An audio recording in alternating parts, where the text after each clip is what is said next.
लाला लाजपत का बलिदान और भगत सिंह भाग 2। हम जान रहे थे लाला लाजपत राय के बारे में कि वे कौन थे। लाला लाजपत जिनकी हत्या का बदला लेने के लिए चंद्रशेखर आजाद और भगत सिंह भी बेचैन हो उठे। लाला लाजपत राय दरअसल क्रांतिकारियों की प्रेरणा थे। उनका जन्म 28 जनवरी को पंजाब में ढोंडी गांव में हुआ, किंतु वे लुधियाने के लगरावा नामक कस्बे के निवासी थे। उनके पिता लाला राधा कृष्ण वहां सरकारी शिक्षा विभाग में स्कूल इंस्पेक्टर थे। उन्होंने लुधियाने के मिशन स्कूल से एंट्रेंस परीक्षा उत्तीर्ण के बाद वे वकालत की शिक्षा पूरी करने चले गए। आर्य समाज के प्रवर्तक महर्षि दयानंद सरस्वती के जीवन चरित्र, व्यक्तित्व एवं उनके सामाजिक अवदान से प्रभावित होकर सन 1892 में वे लाहौर चले गए, जो उत्तर भारत में जन जागृति का पीठ स्थान बन गया था। यहीं से उन्होंने आर्य समाज के मंच से शिक्षा, समाज संस्कार आदि सेवा कार्य आरंभ किए। इलाहाबाद में कांग्रेस के चतुर्थ अधिवेशन में सम्मिलित होकर राजनीतिक क्षेत्र में पदार्पण किया। इस अधिवेशन में कौंसिल सुधार विषय पर पहली बार उन्होंने हिंदी में भाषण दिया था। इसके बाद कांग्रेस के साथ लाला जी का संबंध प्रगाढ़ होता गया।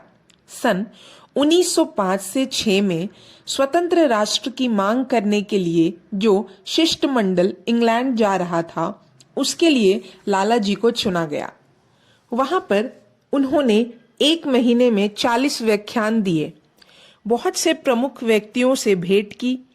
तब उन्होंने यह महसूस किया कि विदेशी शासकों से भीख मांगने से कोई लाभ नहीं है।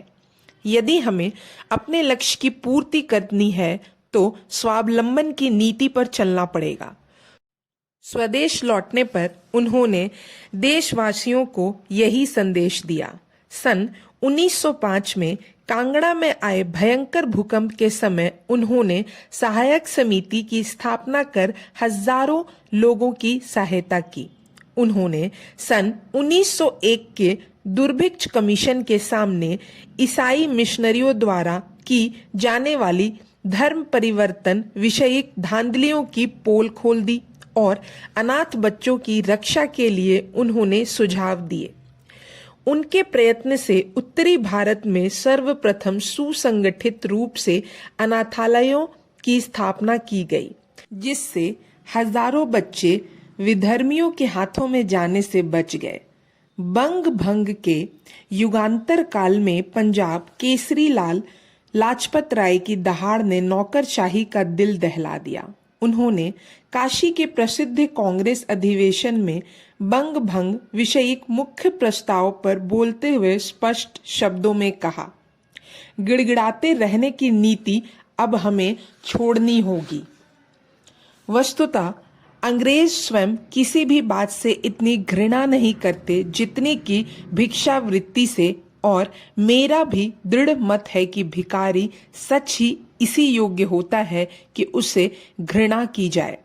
अतः हमारा यह कर्तव्य है कि हम अंग्रेजों को यह दिखा दें कि अब हम में इस बात की पूर्ण चेतना जाग उठी है कि हम पहले के से भिखारी नहीं रहे। लाला जी ने अपनी स्पष्टवादिता तथा निर्भीकता से यह सिद्ध कर दिया कि वास्तव में राजनीतिज्ञों में नरसिंह थे। ब्रिटिश नौकरशाही लोकमान्य तिलक के बाद लाला जी से अत्यंत भयभीत थे। बंग भंग की घटना से विक्षुब्ध वातावरण का प्रभाव पंजाब में भी हुआ। वहां सरदार अजीत सिंह के नेतृत्व में जन आंदोलन हुआ।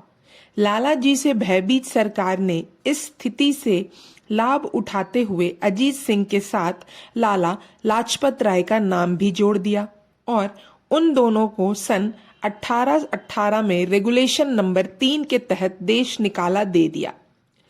सरकार के इस कार्य से जनता क्षुब्ध हो उठी, किंतु कुछ महीने के बाद ही उन्होंने मुक्त कर बर्मा से लाहौर पहुंचा दिया गया। लोगों ने हर्षोल्लास के साथ उनका स्वागत किया।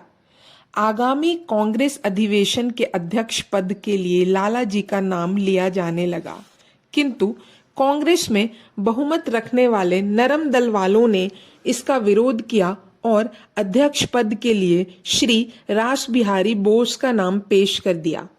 तब लाला जी ने अपना नाम वापस लेकर रास बिहारी के नाम का समर्थन किया, किंतु अंत में सूरत में उक्त अधिवेशन के लिए एकत्रित राजनीतिज्ञों में मतभेद हो गया और गरम तथा नरम दलों के अलग अलग अधिवेशन हुए। लाला जी ने दोनों दलों में एकता लाने का भरसक प्रयास किया, किंतु कुछ स्वार्थी तत्वों के कारण उन्हें सफलता नहीं मिली।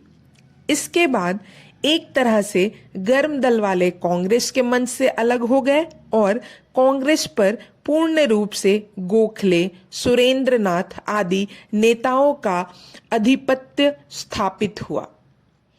इधर क्रांतिकारी दल का जोर बढ़ने लगा। सरकारी दमन चक्र चालू हो गया। देश के हृदय सम्राट लोकमान्य तिलक का राजद्रोह के आरोप में 6 वर्ष के कारावास का दंड दिया गया।